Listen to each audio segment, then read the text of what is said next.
Kami bergabung dengan reporter VOA Valdia Baraputri dari Washington DC. Valdia, selamat malam waktu Indonesia. Selamat pagi waktu Washington DC, rekan-rekan. Baik, Valdia, bagaimana kondisi di Washington DC dan juga Gedung Putih saat ini? Di tempat saya melaporkan saat ini di Washington DC, perintah tinggal di rumah diperpanjang hingga 8 Juni. Washington DC dan 8 negara bagian lainnya di Amerika Serikat adalah wilayah-wilayah yang tersisa yang masih menerapkan perintah tinggal di rumah. Di bawah perintah tinggal di rumah ini, warga bisa keluar rumah untuk ke supermarket, menebus obat, ke rumah sakit, maupun berolahraga di sekitar pemukiman. Sementara puluhan negara bagian lainnya di Amerika Serikat telah membuka kegiatan perekonomian mereka atau akan segera mengambil kebijakan yang sama. Hal ini berlangsung di tengah total kasus virus corona di Amerika Serikat mencapai lebih dari 1,4 juta kasus dan jumlah kematian melebihi 85.000 jiwa. Namun di saat yang sama, jumlah pengangguran akibat virus corona ini juga mencapai lebih dari 36 juta orang yang kehilangan pekerjaan mereka. Di Gedung Putih saat ini peraturan wajib mengenakan masker telah diberlakukan baik untuk pegawai, pengunjung maupun awak media. Peraturan ini diterapkan setelah pengawal pribadi Presiden Donald Trump positif terinfeksi virus corona, begitu pula dengan sekretaris pers untuk wakil Presiden Mike Pence yang juga diketahui terinfeksi virus corona di pekan yang sama.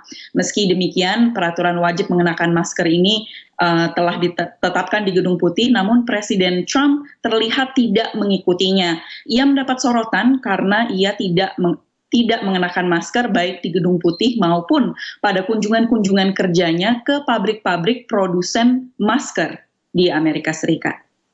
Baik, Valdia, tadi ada sebutkan ada puluhan negara bagian yang telah membuka kembali kegiatan perekonomian mereka. Bagaimana kondisinya saat ini? Sekali. Apakah ada pembatasan-pembatasan yang diberlakukan di sana? Ya, Oki dan Mila, di Washington DC, seperti yang tadi saya sampaikan, Washington DC dan 8 negara bagian yang lainnya menjadi wilayah-wilayah yang tersisa di Amerika Serikat yang masih menerapkan peraturan untuk tinggal di rumah. Sementara 42 negara bagian lainnya telah membuka kegiatan perekonomian atau akan segera membuka kegiatan perekonomian mereka pekan depan dengan pembatasan-pembatasan di mana di setiap negara bagian pembatasan-pembatasan tersebut berbeda. Pekan ini pakar penyakit menular Gedung Putih Anthony Fauci memberikan pernyataan pada Senat bahwa dengan kondisi ini akan ada konsekuensi-konsekuensi serius pada kesehatan publik jika negara-negara bagian membuka kegiatan perekonomian mereka terlalu cepat. Sementara itu, pakar kesehatan lainnya kepada Senat juga menyatakan bahwa dengan kondisi ini, maka musim dingin di Amerika Serikat pada tahun ini akan menjadi musim dingin yang sangat berat.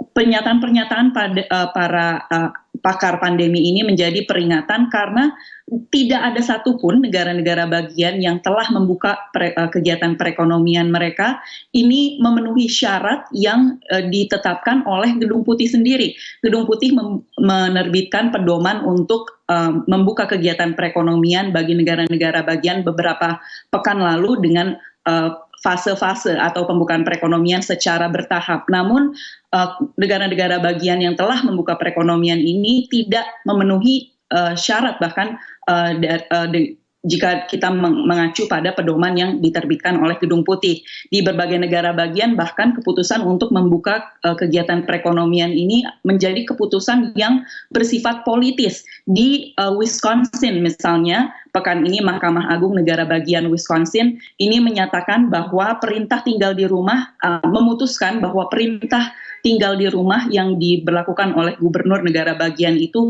inkonstitusional. Sehingga setelah itu banyak warga Wisconsin yang merayakan keputusan itu tanpa mengindahkan pembatasan sosial. Sementara itu di negara-negara bagian lain masih berlangsung protes-protes untuk membuka kegiatan perekonomian negara bagian mereka secara 100%, dan protes-protes ini seringkali dihadapkan dengan protes yang meminta negara bagian untuk menutup kegiatan perekonomian. Dan di tengah kondisi yang membingungkan seperti ini, seringkali keputusan akhirnya jatuh kepada para pemilik bisnis.